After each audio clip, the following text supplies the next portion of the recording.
খলিফা হওয়ার পরে তিনি যে প্রত্যেকটা অঞ্চলে তিনি এক একজন করে গভর্নর নিয়োগ করেছেন, আমির নিয়োগ করেছেন। ওমর রাদিয়াল্লাহু আনহু আসলে কিভাবে খলিফা হলেন? হযরত ওমর রাদিয়াল্লাহু তাআলা আনহু খেলাফতটা উনি চিন্তা করেন নাই যে উনি খলিফা হবেন। হযরত আবু বকর রাদিয়াল্লাহু তাআলা আনহুর সামনেই রাসূলুল্লাহ সাল্লাল্লাহু আলাইহি ওয়াসাল্লাম বলেছেন যে লাউ কানা নাবিয়্যান বা'দি লাকানা ওমর, আমার পরে যদি কেউ নবী হয় তাহলে ওমর নবী হবে, কিন্তু নবুয়তের পথ বন্ধ হয়ে গেছে। এজন্য আবু বকর রাদিয়াল্লাহু তাআলা আনহু ওনাকে তো খলিফা করে দিয়েছে বিভিন্ন কারণে, কারণ সেই মুহূর্তে যদি ওমর আবু বকরকে খলিফা না করা হতো তাহলে কিন্তু একটা বিশৃঙ্খলা হয়ে যেত।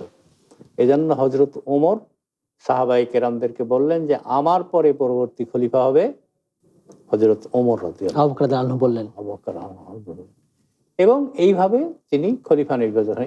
এখানে আরেকটা বিষয় দেখেন যে আবু বকর খলিফা হওয়ার পরে ওনাকে বলা হতো খলিফাতু রাসূলিল্লাহ সাল্লাল্লাহু আলাইহি ওয়াসাল্লাম, রাসূলের খলিফা। এখন ওমর খলিফা হওয়ার পরে এখন কি বলবে খলিফাতু রাসূলিল্লাহ? একটু কথাটা জটিল হয়ে যায় না? মানে রাসূলের খলিফার খলিফা। তো এই জন্য ওমর রাদিয়াল্লাহু তাআলা আনহু বললেন যে না, এইটা তো এইভাবে হয় না, এটা সবকিছু একটু সহজ করে দেওয়া দরকার।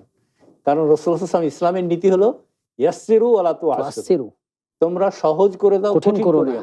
বাশশিরু ওয়ালা তুনাফিরু, মানুষকে সুসংবাদ দিয়ে কাছে টানো, ভয় দেখিয়ে বিগড়িয়ে দিও না।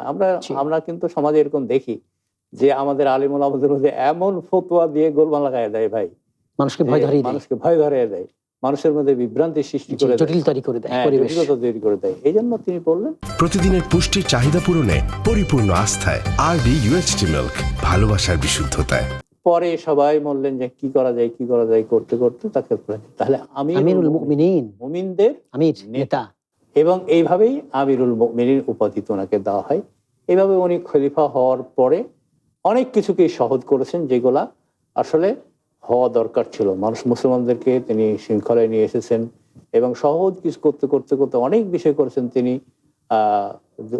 প্রজাদের খোঁজ খবর নিয়েছেন এবং তিনি আর একটা জিনিস করেছেন যে প্রত্যেকটা অঞ্চলে তিনি এক একজন করে গভর্নর নিয়োগ করেছেন, আমির নিয়োগ করেছেন।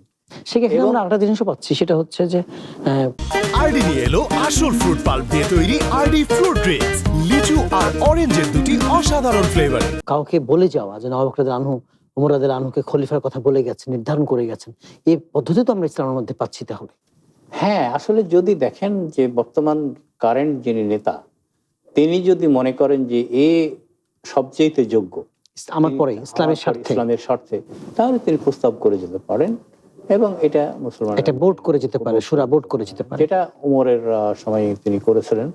সে বিষয়টা আরো আসবে যে উসমান রাদিয়াল্লাহু তাআলা আনহুর কথা একটা তিনি 6 সদস্যের একটা কমিটি করে দিয়েছিলেন।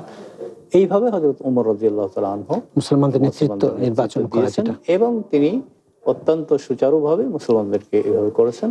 এইভাবেই শাসন ব্যবস্থায় পরিবর্তন এসেছে এবং করা গেছে।